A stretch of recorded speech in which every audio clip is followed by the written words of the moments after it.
up, fellas? Episode 2 of the table. How are you guys doing?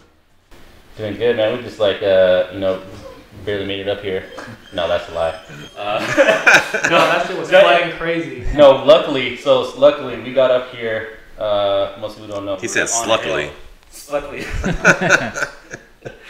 Luckily, it was like, good weather on the way up here, but like every other time it was like horrible. So like it like parted ways in the clouds to get up here. Let's talk about that for like a second. Like California never really has bad weather. Like I was even this morning when I was going out with like the dogs.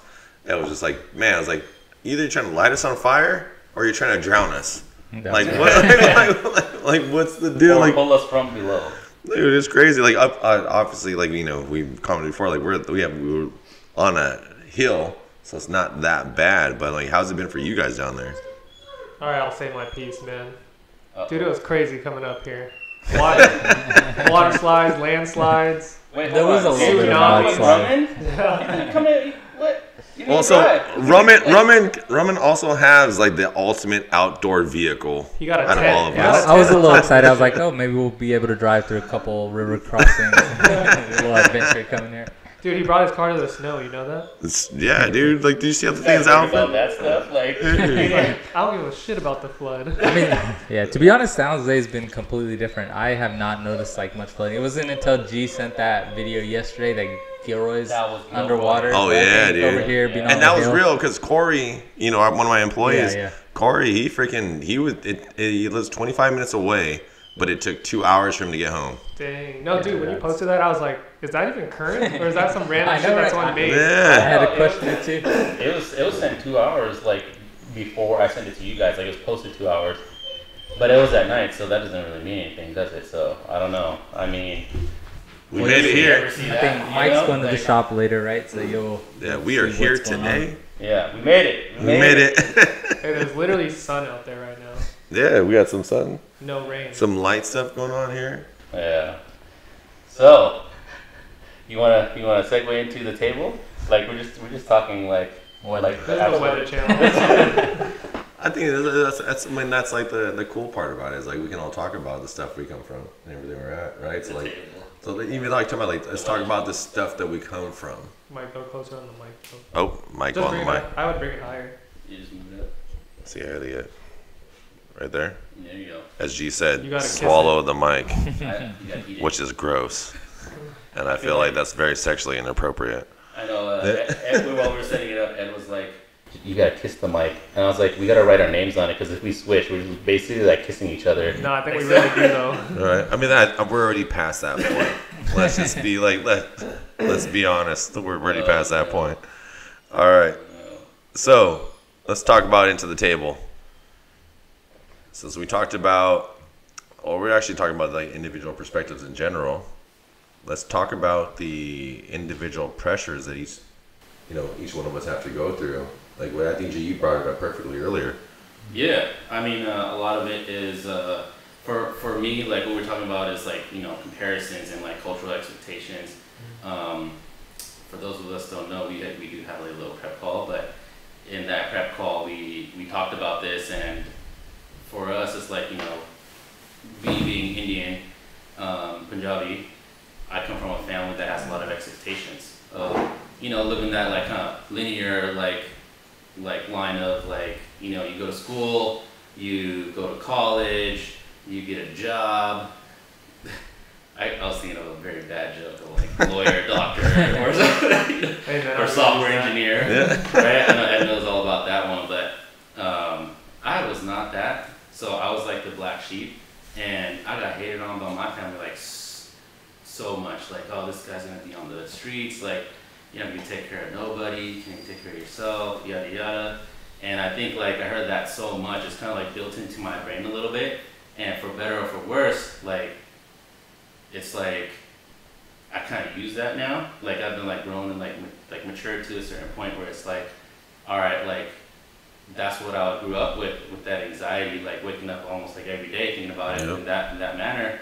But it's more or less now it's like, all right, let's flip that as fuel and flip that as like a positive thing and like, all right, let's just get it. Like I'm not gonna end up on the streets. I'm gonna provide for my family. I'm gonna build a family, and like not only that, but like instead of surviving, I want to like thrive. You know, like go above and beyond type of thing. But I mean, as far as anxiety goes, like it's still very real though. You know, it's not every day. It's like let's go. It's more like there's like some days that are like, oh man, am I gonna make it? Am I, you know, are we gonna do good today? Like, or tomorrow and things like that. So I don't know, like. Mike, I know you have a lot of things about that because me and you, like, personally talk a lot about anxiety just in general. Yeah, I mean, like, something like, I think that the comparison aspect of things is something where people go wrong. There's no really point in comparing anything, right? Like, we all live our own, and I just said this in the podcast that we were doing before, like, there is no one reality. It's all just different perspectives. You know, it's all like just different, right? So like, you know, my heart is not your heart. You know, that's what she said. Dad joke. That's not a dad joke. I'll tell you, that is definitely not a dad joke. So that's not a dad joke. It's a bad joke. But like, you know, like there is no like individual one reality. You know, everyone has their own heart, and it's important to understand that. Like my life, like for me, is like, you know, I grew up extremely poor. Like extremely poor to where like, you know, and I grew up in an abusive household where me and my mother had to actually like cook on I remember it's a Coleman propane stove where we had to cook hot dogs on it because we couldn't leave our room because there would be like, if I got out of that room, like we would get into a fight. And like, I remember knocking my grandpa out at 11 years old because he attacked my mom because he was like, just drunk, crazy person, like just doing like stuff like that. Like I remember doing that stuff. And like, you know, trying to fight my aunts, like, you know, it was like, we didn't live in a big house. We lived in East Side San Jose. Like it was East Side San Jose. So like, it's like 4-bedroom house, probably a house that Roman would flip. But like, you know, like it was just one of those things, you know, I grew up in that thing. And then I got, you know, went through my life, you know, fought, you know, went to prison, did all these things, lived in a very like dark space for my life. So I went through all of those things. And like, you know, I wake up every morning with the sense of like, even now, like, you know, like I said before, like in the last episode, like, you know, we're literally like doing this podcast in like $1 million house on like acreage, and, you know, we'll live in like, look in this view if you turn around like that way. Like it's an amazing thing that we're doing this right now. And I still wake up in the morning with like this sense of urgency, like, how am I going to eat? Even though I got money in the bank, business is on the way, things of that nature. So that anxiety is still there, and it just comes with it. You know, it happens with it. And I think like, and I've learned in this last year that it's not something that I should ever like be like, oh, hey, like I shouldn't, I shouldn't like, you know, I shouldn't compare, but like not even compare, but like I shouldn't neglect that aspect of it. I shouldn't think about like that as a negative. That's right. You know, it should be something like to where it's like, it almost like roots you at that point, exactly, right? Like that's the anchor. Like, you know, that's like the thing that's like, okay. That's what makes Mike Jones. Exactly. That's how it came up, yeah. I mean, like that's where it should go. Like this morning, I got up at like 4 o'clock, let the dogs out, all the shit's going on. And like the cool thing about, like, you know, our last podcast, I want to post it on like the page. They're like, oh, you know, Mike Jones is the David Goggins of the dog training world.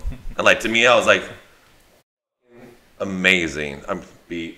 Or dolphin noise or whatever, you know, SpongeBob noise, whatever Ed wants to do on that.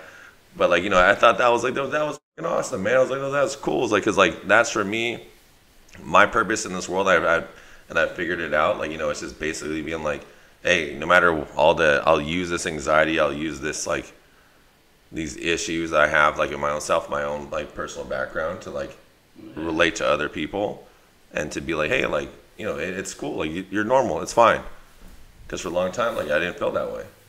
I mean, I feel like a lot of like, I love that we're talking about this on the table because this is the whole reason why we brought up the table in the first place, is humanizing us. Like people don't know, like you said, you have all these things and you have all these businesses, but you still deal with it just as the same as anybody else, right? And I think that's just the beautiful thing about, you know, that part of it. I mean, like it's like thinking about it like this way, and like again, no comparisons in general. But like you guys have cultural like comparisons, like you guys have expectations, like to take care of the family, to do all these things, like, you know, all these other things, like, you know, like that's a whole completely different ballgame than what I'm dealt with, because I don't have a family. You know, I have my family as, you know, my. Have us, Mike. I have you guys. You guys have my family, and I have my fiance. I have Ivy. Like, you guys are my family, like, you know, in that sense. But I don't have the cultural expectations like that you guys have to deal with. I mean, that's got to be pretty gnarly. Yeah. I mean, for me, it's just like I saw G looking at me as he was talking. You know, similar background, Punjabi also. So it's always that cultural expectation. Just like G, going into business. For me, it was actually kind of weird because my mom saw it very taboo. My dad kind of accepted it because my dad tried businesses. You know, we had a liquor store growing up. We had a liquor warehouse out in Kentucky that my dad used to go to spend a couple weeks out, come back, and go back out there.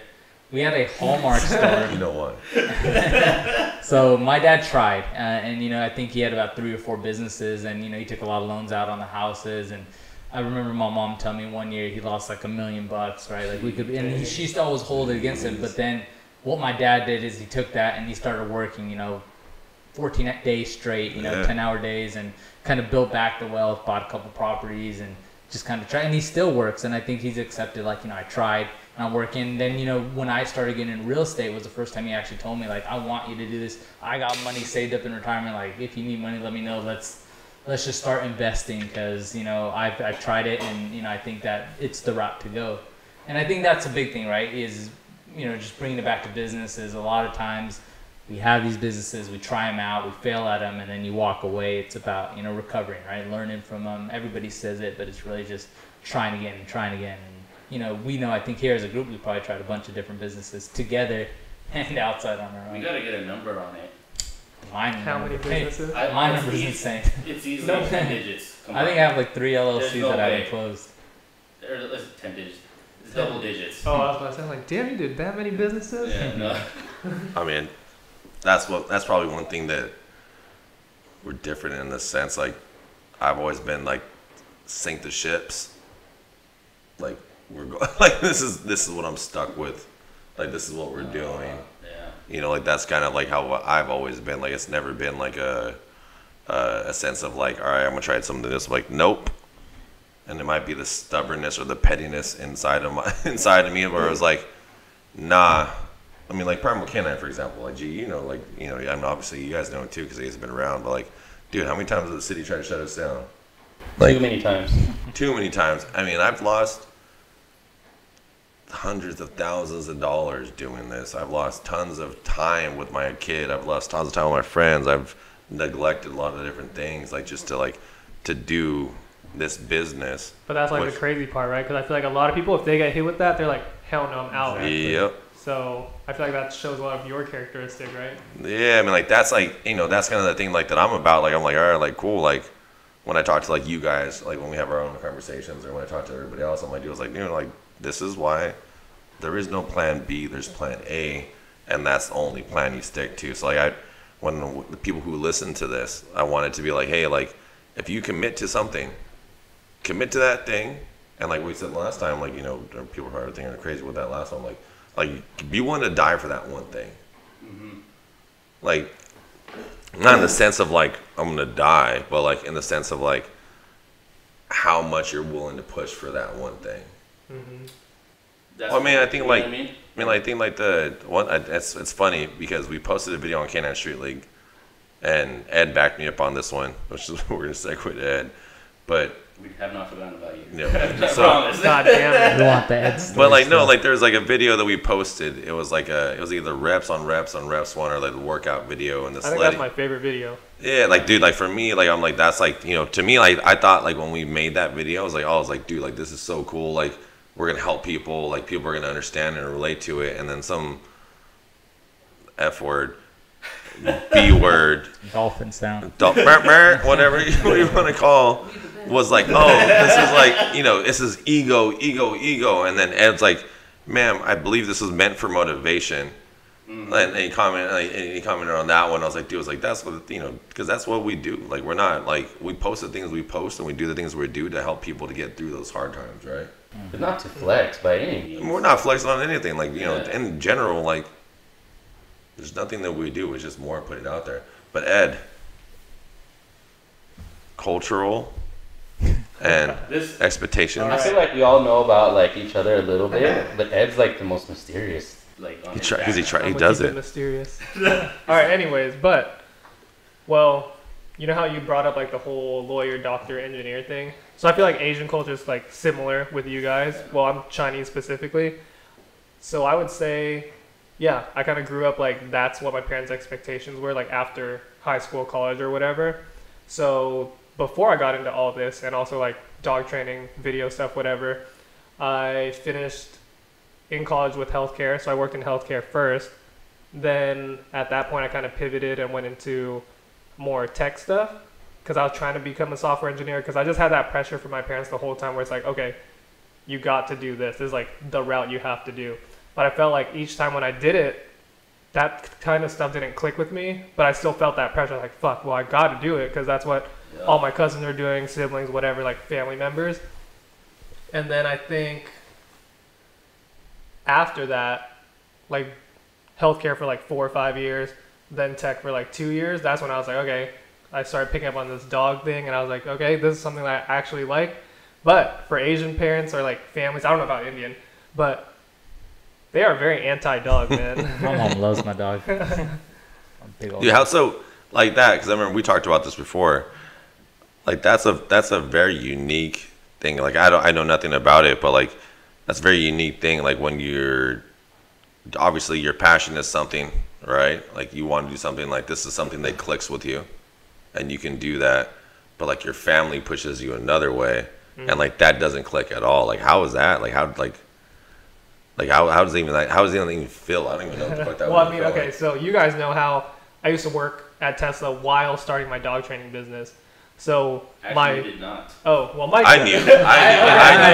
That's mysterious. So I was working a full-time 9-to-5 job, and I guess my normal schedule would be like I would take a dog client before, or I would work out, take a dog client before work, then start work at 9 to 5. Because at the time it was like COVID, so I was training everybody at my parents' like backyard basically. So then after 9 to 5, I would take like 3 more clients, and then if it was like a primal day, then I would after that 9 to 5, I would drive to Gilroy to go film or like whatever we were doing, like just training stuff. And then even at that point when I was like, okay, this is making like almost the same amount of money as my job, my parents were like, okay, when are you going to quit this and just like...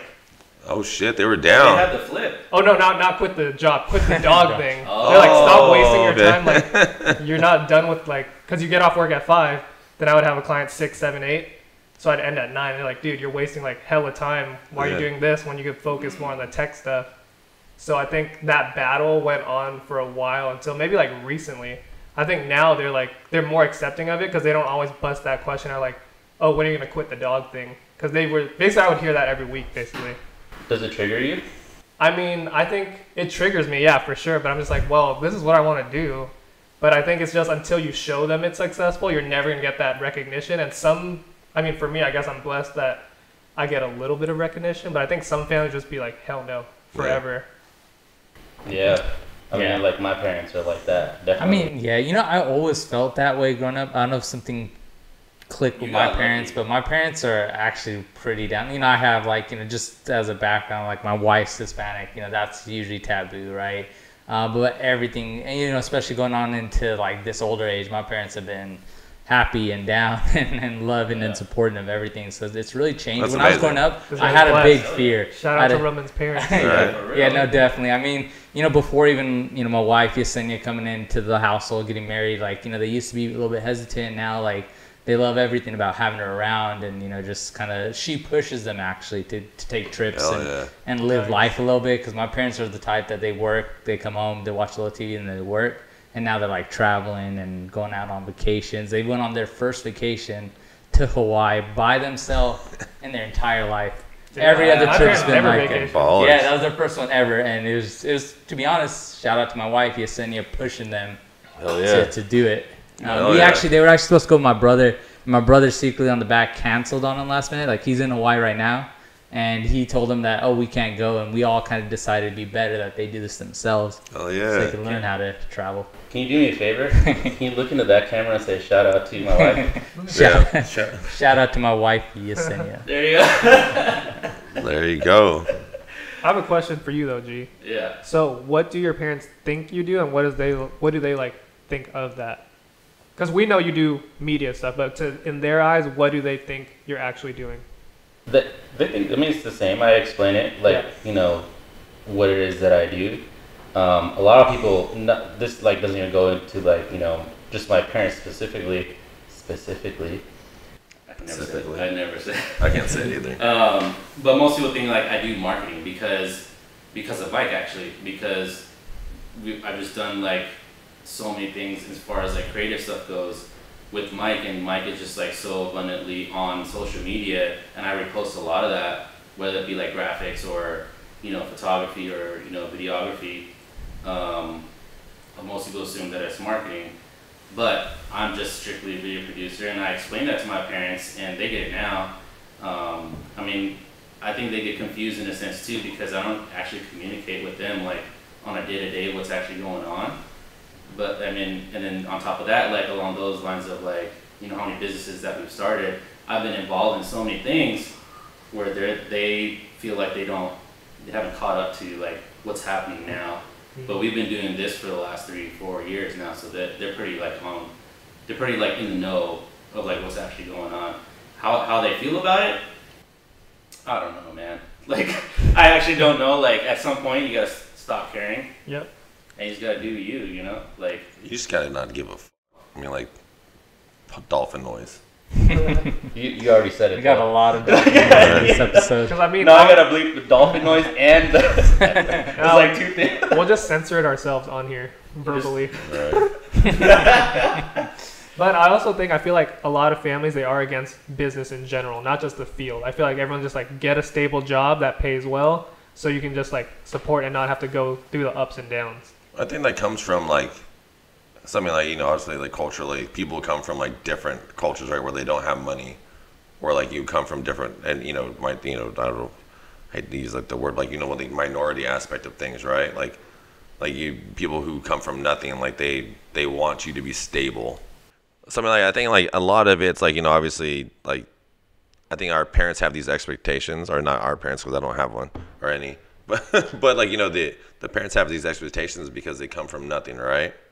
So there's a quote that always that I love that says, you know, hard times create strong people or men or whatever we want to say, and then strong people create, you know, weak times or whatever, like what's that, weak times, and then actually I should rewrite it. I mean, I heard a similar one where it's like calm seas don't train like Good sailors. Good sailors. Yeah. I know that one. Yeah. So it's like it's strong. Yeah, there we go. Here we go. So it goes. I like how it took you to Amazon. I know, right? They're like, buy the some book. shit. Buy the book for the So rest of the quote. it goes. It goes. Hard times create strong men. Strong men create good times. Good times create weak men. Weak men create hard times. This is the other one. A smooth sea never made a skilled sailor. Yeah. Right. Along the same lines. Yeah. So like, you know, that's part of the thing that they're trying to do. You know, like I feel like, you know, if I was, I mean, the same thing I'm doing with Ivy. Ivy lives in my daughter is like, you know, in love of my life. You know, like I try to, you know, obviously she's not living she lives here, so she's not living in a hard time. Mm-hmm. But I'm trying to create specific behaviors, make her work for certain things, so that way when she grows up and she, you know, an adult, she understands the value of life. Mm-hmm. And I feel like that's kind of something that like maybe like your guys' parents are trying to do, or like the cultural expectations are like what you guys are trying to do, because they've had to go through so much probably to get to here, right? I think there's a lot of that. I agree to a certain extent, but also based on the cultural side of it, it's just like the linear thing I was talking about earlier is that they don't know any better. Yeah. This is how their parents did it. Yeah. This is how their parents did it. So they're just replicating that. Yeah, and I mean, G, you probably in similar situation. I think Ed might be, but like my parents came here with nothing. You know, my grandpa came first, then my mom came, and my uncle and all that. And they started with nothing. They built it up. So how do they build it up? Just working, right? None of them had a fancy job. You know, no fancy education. But now they're, you know, just kind of day by day built it up, working as much as possible. So that's how they think it should be. Right. This is the work hard mentality, which is not bad by any means, and that's. I think that I don't want to keep like saying it's a negative thing. I think there's a lot of positive that came from that too, right? Like that's what we need. I mean, you look at where we're heading, like in like the cultural in America, right? Everyone wants things to be easy. Yeah. like everyone wants things to be like no one like convenience is a commodity. yeah, people are like want things to be easy. Like, you know, it's always like something like I should get this already. Like, you know, whatever. Like in the pandemic was the perfect freaking experience of that. Like, you know, even like talking to Rayon, like, you know, our company that we work with, Primal Canine, like no one wanted to work because everyone was getting $2,000 checks. Yeah, and now that mentality's stuck. Right. Like, so now everyone's just like, I want things to be easy, where it's like, you know, obviously like you guys or like your parents, like for me, like, you know, it's like I wake up in the morning with anxiety being like, how the fuck am I going to feed my family today? Dolphin noise. But like, I wake up in the morning. We'll get better at it on the next one. I know. Right? Like, there's a lot of editing. So I wake up in the morning thinking like, how am I gonna feed my family? Because I am my fallback plan. Mm-hmm. There's no one else that's gonna save me. You know, like I have to make sure that my family, like, and the people that depend on me, like, can make money. Yep. You know, I think like that's what like your parents and like probably culturally, right? Like, because you guys have probably come from those existences like where they've never experienced that. I think that's a lot of the stuff that's ingrained in that. I mean, I like what you said, like, it's your own fallback plan. Like, at some point, like, you know, a lot of people, like what you're saying, like, feel entitled or want to blame somebody. Yeah. Right? Like, at some point, you got to be like, well, this is my life. What happens to me is up to me. Right? So that's why I was like, earlier, I was like saying, like, you know, at some point, you just got to do you. Right? But yeah, I mean, that's all I got to say about that. All right. Next subject. New topic. Well, I mean, on that, like to transition, I guess, like the segue is like, okay, now that we're like culture expectation like done, like what did we have to do to, you know, get our business to the dirty work, right? The dirty work, the kind of behind the scenes of everything. Roman, I think actually no. Let's go Ed. I want to hear G's though. No, let's. All right, fine. Let's go Ed first. We don't want. Yeah, Ed always goes last, so we'll put. Yeah. All right, fine. We reverse Uno card. Yeah. I do have Uno in there. Hey, that'll be the segment that we'll do versus the shots or the drinks. Maybe whatever cards we get, right? Yeah. So you could play your card, right? You could I like switch that. back. I like that. We should do that next time. Skip. We got to make these questions harder, though, right? Like you Only don't. the skips, only the reverses, like draw Might as two. well. All right, Ed. All right. Well, since I'm kind of like halved in two different businesses, whether I do media stuff or dog training, I think the dirty work in the beginning for both were kind of similar. Almost like cold calling for you, Roman, where you're almost like reaching out, fishing for clients. So for me in the beginning, when I was just trying to get photo video work, I would DM hella businesses, email hella businesses, like, yo, can I shoot this for you for free for my portfolio? And I mean, I think you talked about it, right? When you reach out, bro, it's like 1% someone's going to hit you back. 0.1%. Yeah. Yeah.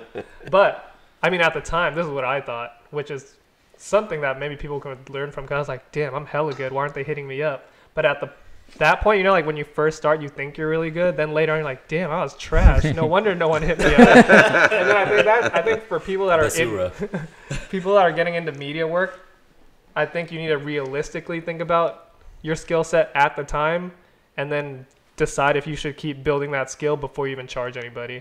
Yep. And then I think once you like have that to show, you don't really got to reach out as much, because people will start reaching out to you once you got like, I would say Instagram, because that's like your portfolio at that point. Do you know who Chris Doe is? Oh yeah. The Asian dude with the glasses, right? Yeah. Sounds like good. Like he always wears that one hat called it says God is a designer, but it's pretty cool. But the point of bringing that up is like there's this other guy who kind of rips him. He's like, because Chris Doe's plan is, or like his like vision is like to train 1 million creatives to make money and do it as a business, right? And what's funny is like there's this other guy. I think I sent it to you. I forget who I sent it to. This other guy here in San Francisco. His name is Sun Yi. He's like, oh, you always post that guy. He what he says Is the he truth. Korean? Yeah, shout out to Sun Yi. No, I have no idea. I don't know. But he said something that I kind of related to what you were saying. Is like, man, like everyone hits me up and they want to charge like astronomical prices. I was like, oh, why am I not getting these like you know price for what I'm worth? He goes, cause you suck. you haven't worked on your craftsmanship and stuff, right? Like, so that just reminded me of what you were saying. It's like, it's not what you think; it's what other people think of your work, right? That is worth your thing. So Ed, what was harder to start, the media side or the dog training? Well, so if it was in a normal time, I think the dogs would be harder. But I started during COVID. I was almost getting like, I didn't even have to try much, and I would have people messaging me all the time. But in the beginning stages when I was messaging, well, this will be a funny thing for people. When I was trying to get business, I would go on Instagram, look up a dog park location, look up all these dog accounts, and I would comment on all their pictures like, oh, what a cute dog, just so people would see my name pop up everywhere, which worked a little bit. And then I think for video, I think that one's just way more saturated. Gem right there. Yeah, that's what I was literally thinking that same thing. I don't know if that's going to work for you now, but that is what I did in the beginning. What not to do. Yeah, I think the dog one was easier because of the time, but if it was normal, yeah, video I think would be harder still. Actually, yeah, I would say video would still be harder. I think even if I did that today, I think video would still be hard. Yep. I think it's better to find, in my opinion, because I know some people, they love to freelance where they hit up and work with a lot of different people. I like having like maybe like a circle of maybe like 5 retainer clients versus doing different freelance stuff every weekend. I think it's easier on your end and easier to plan ahead for. Sorry, I touched your foot. Thanks for announcing it on the recording. He did that to me. At the table, we play footsies. So, I mean, I mean, you put in a lot of work to get to where you're at right now, and it's like all these trials and errors that you had to get to the point you're at now. Obviously, we're not nowhere where we want to be. Not to say like we haven't like improved, but we have so much more bigger aspirations to hit, right?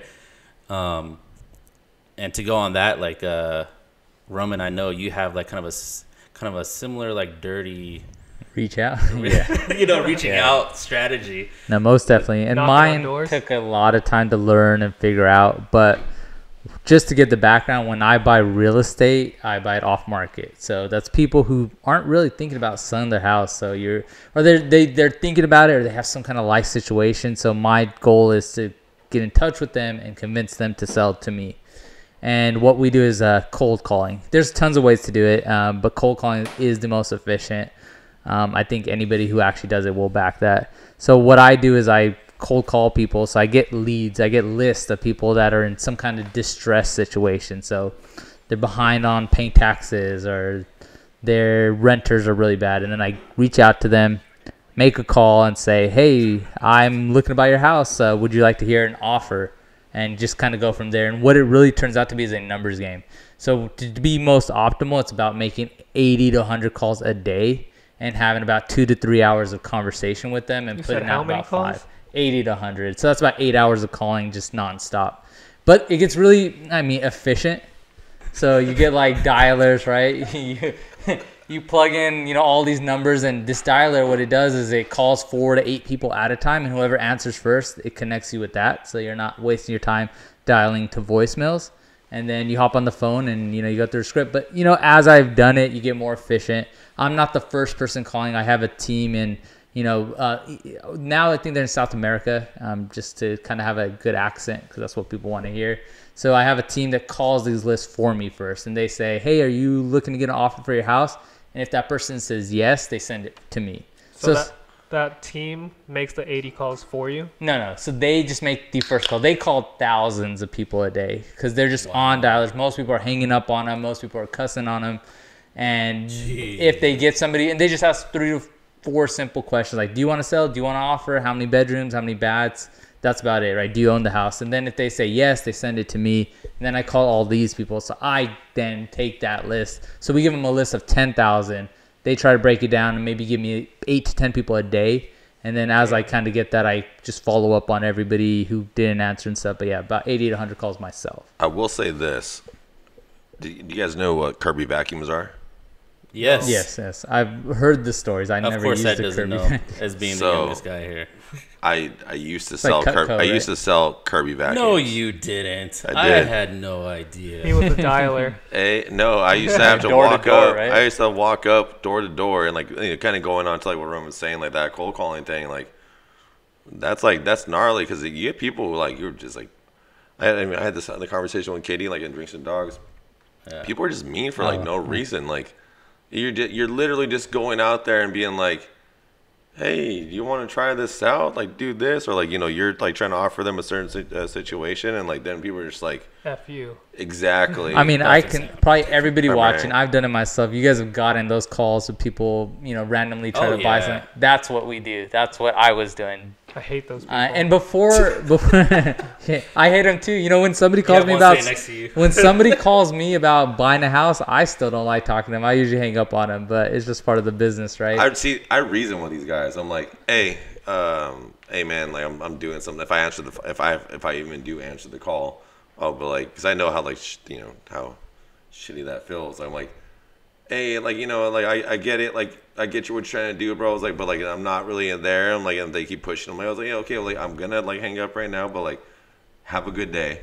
Yeah. Hey, I appreciate that. This stuff is brutal. You're too nice, man. Before I made a little bit of money and created a system, I was the one calling the first lead, and I would buy people's like list of people, right? That like 10,000 people who for some reason or another might want to sell, and you get a mixture of like numbers that went to churches and subways, and I got cussed out multiple times in an hour. And then now it's just probably now you can go like maybe 2 to 3 people an hour that cuss you out instead of like 10 to 20. Yeah, right. So it's still pretty brutal, but it's a big win at the end. That's why we do it. Which camera am I looking at right now?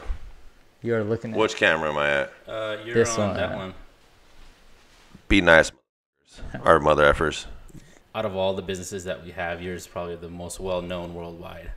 Like Mr. Worldwide. Mr. Worldwide. One thing I'll say, I bet you why Mike does so well with Primal is because he learned how to sell through Kirby vacuums. Because the sales skills you get when you have like That's a not what he grind tells like that, me.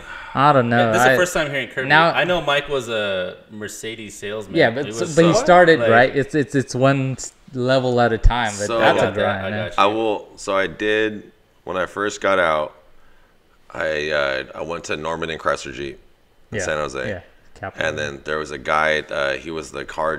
He remember like his what was his name? F word. Jesus Christ. What was his name? It's the car sales. So basically, what happened is like you would do these 2 days of like sales schools, like through him, right? Like you would go up there and like you would talk to him, like do that. And the big thing like that he would always used to say was like, okay, like we're helping people solve a problem. He's like, you're not selling. He's like, you're just helping them like facilitate their needs, and whatever we have here is what's going to help them. So like whatever we can do that we can help them with this whatever it is, like the car, like passport or whatever. What name of the passport was, like a freaking Sebring or like a freaking Odyssey, whatever, like whatever we had at the dealership. So that's one thing I understood that. So like for me, like because I'm not a good salesman in the sense of like I don't want to sell people anything, like 'cause that's not my personality. But I am a person of like, okay, like how can I help us solve this situation? How can I help you do this thing? So that's one thing he told me. Like he told us during that like 2-day course. And I was a horrible car salesman, by the way. I was not. I was not good at all because I could not like. I just that's not my personality. So like when it comes to like Primal Canine, I mean, I utilize that problem solving thing all the time. But I mean, like realistically, like the dirty stuff of like Primal Canine is like we've gotten to like what I just mentioned before. Sometimes you are going to lose your business and you have to have almost that grit to kind of get through it. And like a lot of people will bail on it. A lot of people will bail on that stuff when like I mean, shoot, man, I'll be blatantly honest on this thing right now. Like, there's times where like, I was freaking $250,000 in debt, even more. Like even more so, like I had people trading on me. I still do have people trading on me. I have people who are like, you train people and then they betray you and they do all those other things. They embezzle, they do all this other stuff. They try to siphon off clients. But like the one thing that's always made, Primal Canine's not like that anymore, but like, the one thing that's always had is helped me has been that grit, like going through it. Like I'm down to pick up dog shit. I'm up at 4:30 in the morning taking dogs out, and like especially with the current thing that's going on, with the weather. Like I'm up there, like doing this stuff. I'm still doing that. That's the thing that's always helped with Primal Canine and helped me go through that stuff, because it's always going to be there. But the expectation that I think for most entrepreneurs is like it's like you're eventually going to get to a point where you're no longer like dealing with that, right? But in the reality, you're always dealing with that. Yeah, and I think what Mike said is golden pieces of sales too. I think without realizing that's what real sales is, right? Selling isn't saying, "Hey, do you want to buy a car?" Right? It's solving problems. Yeah. You know? Of course, I don't just tell people, "Do you want to sell me the house?" and this is the number. They're like your guy over the phone, right? It's about the relationship. It's about helping them. It's about, you know, we're looking on both sides, right? We want them to benefit. You know, we have a reputation. It's a big purchase, right? We want to take care of people. It's really about taking care of the person and you know, doing it for them. And that's probably like why Mike provides so much free content, right? Yep. Because it's about, you know, giving to get a little bit. Something like, I mean, like part of like the business stuff is like you have to struggle. Like there's no way you can appreciate, you know, like I think like, you know, one of like Ed's, you know, not mentors, but like someone he looks up to, you know, Kobe Bryant, right? He's like, it's not the destination, it's the journey. It's the work to get through, right? So you have to struggle in order to get to where you want. And enjoying that struggle is the most important thing, like for someone who's an entrepreneur, like to actually get to. Like you have to enjoy it. Like at some point you have to be like a masochist in a sense. Like you have to like want that. Like you have to want to like go through that and like continue to go through that in order to get what you want, right? Because, you know, we're focusing on the whys. Why are we doing this? You know, and it has to be bigger than like who we are. You know, it can't be like the why can't be just be like there's another saying like, you know, if the why doesn't make you cry, that's not a why. You know, like you have to like want that, and you have to like want to get through it like more than anything. You know, like that's why I said in the last one we talked about, like, you know, it's like I'm willing to die every single day of my life just to get to make sure that my family and like my people, you know, like I said, my family, you know, are gonna get what they need. You know what I'm saying? So, you know, it's the struggle has to be there, and it's important to understand that, especially with with the development and, you know, not progress, but, you know, the development in our society where everything wants to be easy. Like it can't be easy. We have to make sure we struggle. We make sure we go through those things. We get these things to make sure we take care of the people we need to take care of. We take care of everything that we're taking care of in general. I mean, like, you know, obviously we've seen that, you know, as a company together, all of us, we've seen that in general, like with all of the things that we've been working on, like with TCU transitioning, all that, right? Yeah, I remember TCU started off us live streaming on Crowdcast with an iPad to then shooting it ourselves to then, you know, having Ed come and create beautiful looking videos. So and now we're freaking sitting in the house with a bunch of golden mics with a soundboard, you know, with whatever. How many cameras do we have on it? 4 cameras. It's all one step at a time, you know. You stack. Yeah, you just freaking build and you keep going, and then you keep going until you get where, you know, I mean, actually, there's never. I don't want to say it like this. Anyone who's watching this, I don't want to say like you're never going to get to where you want to be, if that makes sense. It's like the forever in the making type of thing. Mm-hmm. That's why you have to enjoy what you have now. Like, I mean, like we just took a break right now, and like Erin came in, like my fiance, and she was like, "Oh, like we can't complain on that stuff because we're like, you know, obviously we're not poor. You know, I was extremely poor, which is why I always have that anxiety that we talked about. Like, you know, like to like always want to do more. But at the end of the day, like you have to enjoy that progress, that process. You have to enjoy where you're at. You know, like what's going on, because like, you know, either like Ed has a baller ass facility in San Jose, like, you know, freaking you know, like this guy's flipping houses, this dude's damn it, blah blah blah, like this guy's freaking creating like crazy ass videos, like, you know, like there's a bunch of different things that are happening. So it's like enjoying, and this is something I need to learn myself, and I'm trying to learn this right now, is enjoying the process, because even now, like. We just shot one podcast. I'm shooting another podcast right now. We're doing this right now. And then we're going to shoot some videos. Like, who else gets to do that? Even though it's tiring, even though it's fucking, you know, it's work.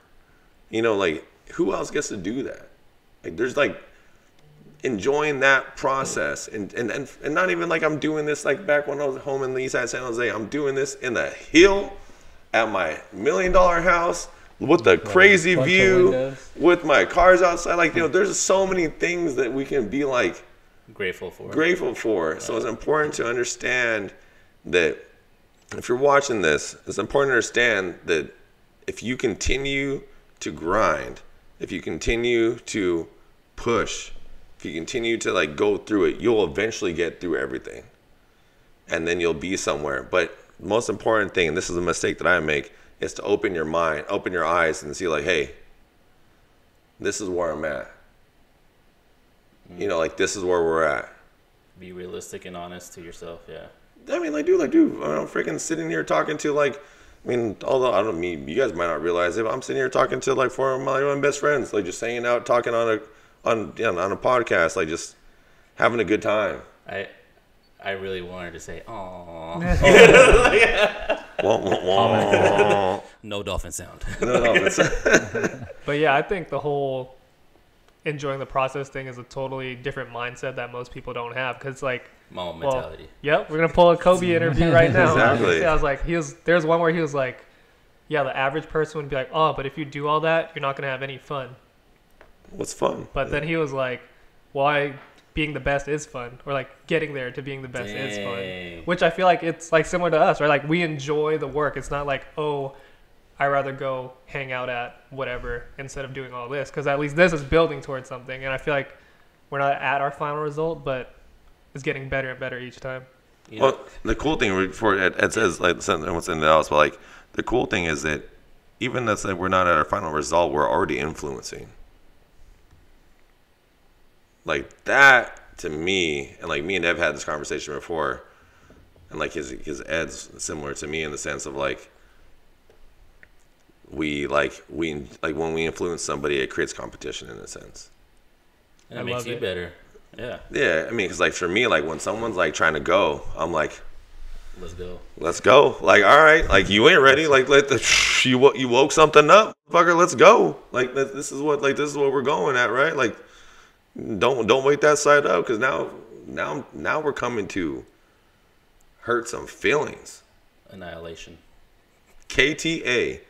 Kill them all. Yeah, that's why I never understand how some people, when they see competition, they're either salty or jealous. Because to me, I'm like, that shit motivates me. Exactly. I think it's way more fun when there's somebody like doing some cool stuff in your same field or avenue.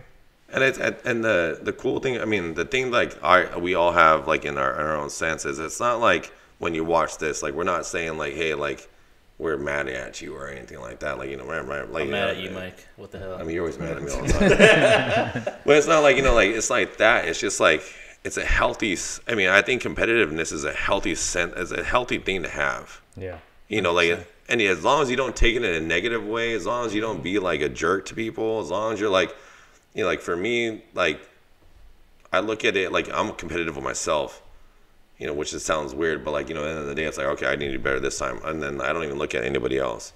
You know, so I think like when people, if you look at it like the way, like, you know, me and Edward is phrasing it, like if you look at it like that in a positive manner, if we continuously push each other, and even just in our industry or like in all not different industries, as long as you can push each other without having a negative context to the situation, that's healthy. 100%. Right? Yeah. I mean, like, as long as you're not like, oh, like, you know, F this guy, dolphin noise. God damn it. There's so many bleeps in this one. But, like, as long as you're not, like, F this guy, like, talking crap about him, you're like, oh, I just got to get better. Like, that's so much better than just being, like, the other way, right? It's like I don't understand the hater mentality either. In that kind of along the same vein is, like, it's just, like, how we look at things is, like, oh, man, like, this guy's doing this. Like, oh, we got to level up, too. Yeah. Right? Like, that's props to them. Yeah. But, like, exactly. You ain't stopping us. Yeah. It's a bad day in whoever, like I really believe this, like, it's a bad day for anybody who ever tries to mess with any one of us. Step in the way. You know? Like, step in the way and get stepped on. Like, but not sorry. What do you guys think about that? You guys want to have any wrapping up comments on that, Ed, Raman? I mean, it's hard, I guess, to follow up on that, but it's really just focus on yourself. You know, I will be honest, like we talked about anxiety earlier. I didn't have, you know, face too much anxiety on my day-to-day, but one thing, you know, that took me a long time to overcome was the comparison. You know, just looking at everybody else and, you know, especially jumping into real estate. At the beginning, you have nothing, right? And then you see all these people that have so much wealth, and you're like, man, why do they do it so easy, right? How does this person flip, you know, 3-4 houses a month, and I could do 1 a year. And you just gotta, you know, learn to just focus on yourself. And that was a big change, you know, just focusing on myself, you know, just going out of my comfort. I started making videos on Instagram. Like, that was one of the hardest things. I think it's easier to flip a house than to make videos to post on social media. His videos are some of the dopest videos we have. I think he's the best content creator at this table. Exactly. I would like to apologize to you now that you said that, because we like gave Roman so much shit. And you know, I posted so many videos this that is very bad. Yeah, I posted so many videos that I got like bad criticism on just because I stopped caring. You know, I knew everybody's gonna watch the videos, criticize, and you know, on the looks aspect of it, but also on, you know, what I'm talking about or if I'm doing things right. But I just said I'm gonna do it for myself and just focus on, you know, my circle and the people that want to hear it, and stop caring. You know, I used to be very concerned on how am I gonna look in this video. I gotta go get a haircut, and now I just put it out there and stop caring about it so much. So I think I learned a lot of that from you, Mike, because I saw how you never even looked at your own videos 90% of the time, and you just posted it. There are various different reasons for that too, but because I'm super self-conscious. like So you just gotta get out of your comfort zone and not care what other people think. This after we're done with this, I gotta hear everyone's voice, especially mine, on video. Everybody feels the exact same. Let's get that right. It is tough, man. Like when you first put yourself out there, it's extremely hard. It is. I mean, it is extremely tough. Like, you know, when you first start doing this stuff, like, it ain't easy. I mean, but that's also why we have a platform like this, the table. Yeah. Like, so everyone can feel, like I said before, that you're doing, like, you're not alone in the sense you're going through the struggle bus, you know, whatever it may be. But hey, you have 4 different people here talking about their own individual, you know, struggles and individual, not even struggles, but like individual paths. Experiences to make sure, like, you know, like, hey, like, you're good. Just keep going. Just keep doing what you're doing. Like, just keep going. Dolphin noise. Keep going.